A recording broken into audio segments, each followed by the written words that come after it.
क्या आप जानते हैं कि इस बार शारदीय नवरात्रि में कुछ विशेष बात है? इस बार वर्ष 2025 में 22 सितंबर से शुरू होने वाली माँ दुर्गा की पावन नवरात्रि में एक रोचक और आश्चर्यजनक खगोलीय घटना देखने को मिल रही है। सामान्य रूप से नवरात्रि 9 दिनों तक लगातार चलती है, लेकिन इस बार नवरात्रि में एक ही तिथि 2 दिन आ रही है और इसीलिए इस बार की नवरात्रि थोड़ी लंबी चलने वाली है। इसके अलावा इस बार नवरात्रि का आरंभ सूर्य ग्रहण के साथ भी होने वाला है। तो आखिर क्या है ये सारा रहस्य? इस बार नवरात्रि किस दिन से शुरू हो रही है और कौन सी तिथि 2 बार आने वाली है? तो चलिए आज के इस नवरात्रि कब है विशेष वीडियो में हम आपके सभी प्रश्नों का समाधान करते हैं और जानते हैं कि आखिर इस बार नवरात्रि कौन से दिन से आरंभ हो रही है। इस दिन घट स्थापना का मुहूर्त कौन सा रहेगा, नवरात्रि में इस बार अष्टमी और नवमी तिथि कब मनाई जाएगी और इस दिन कन्या पूजन के लिए शुभ मुहूर्त कौन सा रहेगा और नवरात्रि के अंतिम दिन घट विसर्जन किस दिन और कौन से शुभ मुहूर्त में करना चाहिए और आखिर ऐसी कौन सी तिथि है जो 2 दिन आ रही है। इन सभी बातों पर आज हम विस्तार से चर्चा करेंगे, तो अंत तक इस वीडियो को अवश्य सुनिएगा। क्या पता कौन सी जानकारी आपके लिए उपयोगी हो जाए। तो चलिए आज का ये शारदीय नवरात्रि 2025 कब है ये विशेष वीडियो आरंभ करते हैं। नवरात्रि यानी माँ दुर्गा के 9 स्वरूपों की आराधना करने का श्रेष्ठ अवसर।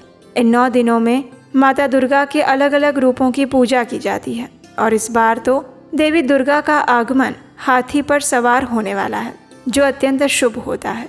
अब देखिए, कुछ स्थानों पर आपने सुना होगा कि इस बार 22 सितंबर को सूर्य ग्रहण लगने वाला है और उसी के साथ नवरात्रि पर्व की शुरुआत होने वाली है। तो जी हाँ, ये बात सच है कि इस बार सूर्य ग्रहण लगने वाला है, लेकिन वो 22 को नहीं 21 सितंबर को लगेगा और वो भी आंशिक सूर्य ग्रहण है और ये सूर्य ग्रहण भारत में नहीं दिखाई देगा। इसलिए अगर आप भारत में हैं तो इस बार की नवरात्रि में उसका कोई प्रभाव नहीं पड़ेगा। ये सूर्य ग्रहण न्यूजीलैंड और ऑस्ट्रेलिया के कुछ क्षेत्रों में ही देखा जाएगा, इसलिए सूर्य ग्रहण को लेकर किसी भी प्रकार का कोई भी संशय अपने मन में मत रखिएगा। चलिए अब देखते हैं नवरात्रि किस दिन से शुरू हो रही है। तो इस वर्ष 2025 में शारदीय नवरात्रि 22 सितंबर 2025 सोमवार से शुरू हो रही है और उसकी पूर्णाहुति होगी 1 अक्टूबर 2025 बुधवार के दिन महानवमी के साथ। उसके अगले दिन यानी कि 2 अक्टूबर 2025 गुरुवार के दिन दशहरा पर्व के साथ विधिवत नवरात्रि महोत्सव समाप्त होगा। अब देखिए, शारदीय नवरात्रि अश्विन मास के शुक्ल पक्ष की प्रतिपदा से शुरू हो जाती है और नवमी के दिन समाप्त होती है और इस बार अश्विन मास के शुक्ल पक्ष की प्रतिपदा तिथि आरंभ हो रही है 21 सितंबर को मध्य रात्रि में 1:23 पर और ये तिथि समाप्त होगी 22 सितंबर को मध्य रात्रि में 2:55 पर। इसलिए उदय तिथि अनुसार 22 सितंबर सोमवार से ही नवरात्रि पर्व का आरंभ हो जाएगा और ये 1 अक्टूबर तक चलेगी। इसके बाद दशहरा पर्व 2 अक्टूबर 2025 गुरुवार को मनाया जाएगा। नवरात्रि के पहले दिन ही हर प्रकार की पूजा आराधना और मंत्र जाप के साथ वैदिक अनुष्ठानों का पालन करते हुए घट स्थापना या कलश स्थापना की जाती है। घट स्थापना का अनुष्ठान नवरात्रि के प्रथम दिवस में योग्य समय पर ही किया जाता है। तो चलिए अब हम घट स्थापना का शुभ मुहूर्त कौन सा है ये देखते हैं। नवरात्रि के पहले दिन पंचांग के अनुसार घट स्थापना 22 सितंबर 2025 सोमवार के दिन सुबह 6:09 से लेकर 8:06 के बीच में की जा सकती है। अगर आप इस समय अवधि में घट स्थापना नहीं कर सके तो अभिजीत मुहूर्त में भी घट स्थापना कर सकते हैं और इस बार का अभिजीत मुहूर्त रहेगा सुबह 11:49 से लेकर 12:38 के बीच में। नवरात्रि के पहले दिन ब्रह्म मुहूर्त का समय रहेगा प्रातः 4:35 से लेकर 5:22 तक और प्रातःकालीन पूजा के लिए 4:58 से लेकर 6:09 तक का समय शुभ माना गया है। इस दिन सूर्योदय होगा सुबह 6:09 पर और सूर्यास्त का समय है शाम 6:18 पर। इसके साथ ही इस वर्ष नवरात्रि में उत्तरा फाल्गुनी नक्षत्र और हस्त योग का भी संयोग बन रहा है, जो कि अत्यंत शुभ माने जाते हैं। धार्मिक मान्यताओं के अनुसार हर वर्ष नवरात्रि के समय में देवी दुर्गा अलग अलग वाहनों पर सवार होकर आती हैं और अगर नवरात्रि रविवार या सोमवार के दिन आरंभ होती हैं तो ऐसा माना जाता है कि उसमें दुर्गा देवी हाथी पर सवार होकर आती हैं और इस बार नवरात्रि का आरंभ सोमवार से ही हो रहा है। इसलिए इस बार माता रानी हाथी पर सवार होकर अपने भक्तों के घर पधारेंगी। हाथी की सवारी को अत्यंत शुभ और मंगलकारी माना जाता है। इसे समृद्धि, उन्नति और शांति का प्रतीक माना गया है। ऐसा माना जाता है कि देवी दुर्गा का आगमन जब कभी भी गज पर होता है तो आने वाले वर्ष में भरपूर वर्षा होती है, और इसलिए इस आने वाले वर्ष में भी अनेक प्रकार के सुख, समृद्धि और शांति की कामना लेकर इस बार माता रानी का स्वागत करेंगे। चलिए अब देखते हैं इस बार नवरात्रि की तिथि में कौन से दिन किस देवी की पूजा अर्चना की जाएगी, और इस बार कौन सी तिथि 2 दिन आ रही है। नवरात्रि पर्व का आरंभ हो जाएगा 22 सितंबर 2025 सोमवार के दिन प्रतिपदा तिथि में। उस दिन माता शैलपुत्री की पूजा की जाएगी। नवरात्रि का दूसरा दिन रहेगा 23 सितंबर 2025 मंगलवार को। इस दिन द्वितीया तिथि रहेगी, दूसरी नवरात्रि और माता ब्रह्मचारिणी की पूजा की जाएगी। उसके बाद नवरात्रि का तीसरा दिन रहेगा 24 सितंबर बुधवार को, जिस दिन तृतीया तिथि रहेगी और माता चंद्रघंटा की पूजा की जाएगी।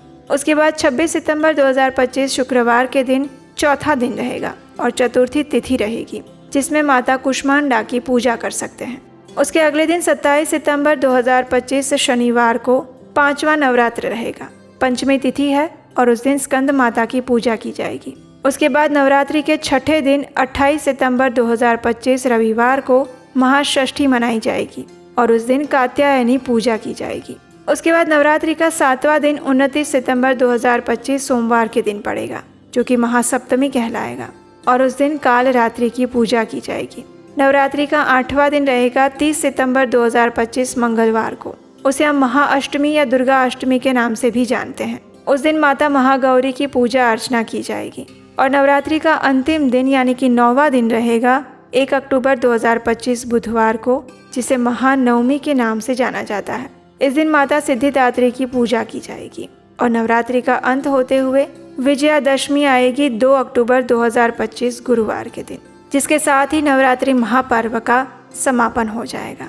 अब देखिए, यहाँ आप देख सकते हैं कि 25 सितंबर के दिन को नवरात्रि के दिन में नहीं गिना गया है, और इसका कारण ये है कि इस बार वैदिक पंचांग के अनुसार तृतीया तिथि 2 दिन आ रही है, यानी 24 सितंबर और 25 सितंबर दोनों ही दिन तृतीया तिथि मानी गई है। तृतीया तिथि शुरू हो रही है 24 सितंबर से सुबह 4:52 से और समाप्त होगी 25 सितंबर सुबह 7:06 पर। इस प्रकार तृतीया तिथि 24 को पूरा दिन और पूरी रात रहेगी और अगले दिन सूर्योदय के बाद समाप्त होगी। इसलिए विनायक चतुर्थी तो 25 तारीख को मनाई जाएगी, लेकिन उसे नवरात्रि के दिन में नहीं माना जाएगा। इसलिए इस बार चतुर्थी के दिन माता कुष्मांडा की पूजा 25 के बजाय 26 सितंबर को की जाएगी। तो अब प्रश्न आता है कि क्या फिर 25 को दुर्गा देवी की कोई पूजा ना करें? तो देखिए, आपने अगर अपने घर में कलश की स्थापना की है और दुर्गा देवी का विग्रह या चित्र की स्थापना की है, तो आपको एक भी दिन उनकी पूजा और आरती किए बिना नहीं रहना चाहिए। इसलिए इस दिन भी आप माता कुष्मांडा की पूजा कर सकते हैं। चलिए अब देखते हैं इस बार अष्टमी और नवमी तिथि कब आ रही है। 30 सितंबर मंगलवार को, जिसे महादुर्गाष्टमी के नाम से जाना जाता है, उसी दिन आ रही है इस बार की महाअष्टमी तिथि। इस दिन दुर्गा पूजा का आरंभ महास्नान और षोडश उपचार पूजा से होता है। इस पावन अवसर पर पौराणिक संधि पूजा भी की जाती है। संधि काल अर्थात अष्टमी तिथि के अंतिम 24 मिनट और नवमी तिथि के पहले 24 मिनट की समय अवधि। इस समय को संपूर्ण दुर्गा पूजा उत्सव में सर्वाधिक शुभ बताया गया है। और इस बार महानवमी आएगी 1 अक्टूबर 2025 बुधवार के दिन। इसी दिन देवी दुर्गा ने दुष्ट राक्षस महिषासुर का वध किया था। इसलिए इस दिन महिषासुर का अंत करने वाली देवी दुर्गा के महिषासुर मर्दिनी रूप का पूजन अर्चन किया जाएगा। नवमी के अगले दिन दशहरा या विजयादशमी का पर्व रहेगा और वो रहेगा 2 अक्टूबर 2025 गुरुवार के दिन। इस दिन कलश या घट विसर्जन करने का मुहूर्त रहेगा सुबह 6:15 से लेकर 8:35 तक। नवरात्रि का पावन अवसर माँ आद्य शक्ति की पूजा आराधना करके उन्हें प्रसन्न करने का उत्तम समय है। इस समय दौरान माँ की श्रद्धापूर्वक आराधना करने से जीवन की समस्त समस्याओं का निवारण मिल जाता है और देवी दुर्गा विशेष कृपा प्रदान करती हैं। तो ये थी आने वाली नवरात्रि के विषय में संपूर्ण जानकारी। अगर इस जानकारी से जुड़ा आपका कोई प्रश्न है या फिर देवी दुर्गा की पूजा विधि से जुड़ी हुई आपकी अगर कोई जिज्ञासा है तो आप हमें नीचे कमेंट बॉक्स में लिख कर बता सकते हैं। आपकी इच्छा हुई तो हम इन सब के ऊपर विशेष विस्तृत वीडियो लेकर आएंगे। तो चलिए इस आने वाली शारदीय नवरात्रि के लिए अपने आप को तैयार करते हैं और माता दुर्गा की विशेष कृपा प्राप्त करने का प्रयास करते हैं। आखिर 3 साल बाद फिर एक बार हम आपके लिए वही विशेष आत्मसात कोर्स लेकर आ रहे हैं। हमारी लाइफ की प्रैक्टिकल प्रॉब्लम्स का रियलिस्टिक सॉल्यूशंस भगवत गीता से कैसे मिल सकता है, यही चीज़ हम सीखेंगे 18 सत्रीय इस आत्मसात कोर्स के अंदर। ये कोर्स सिर्फ महिलाओं के लिए है। Women can register themselves. उसका लिंक नीचे डिस्क्रिप्शन बॉक्स में दिया गया है। ये कोर्स हम आने वाले दिसंबर महीने में स्टार्ट करने वाले हैं। आज ही अपने आप को रजिस्टर करवाइए और हम आपको विश्वास दिलाते हैं कि इस कोर्स को करने के बाद आपको भगवत गीता से जुड़ी हुई ऐसी शिक्षाएं और ऐसी इंसाइट्स मिलेंगी जिसके बारे में ना आपने कभी सुना होगा और ना सोचा होगा। महिलाओं के लिए ये कोर्स बहुत ज़्यादा यूनिक, प्रैक्टिकल और बेनिफिशियल होने वाला है। तो जल्दी से अपने आप को और अपने फ्रेंड्स को इस कोर्स के लिए रजिस्टर करने के लिए प्रेरित करें। इस कोर्स की संपूर्ण जानकारी और गूगल फॉर्म का लिंक नीचे डिस्क्रिप्शन बॉक्स में है, वहाँ जाकर फिल कर सकते हैं। हरे कृष्णा।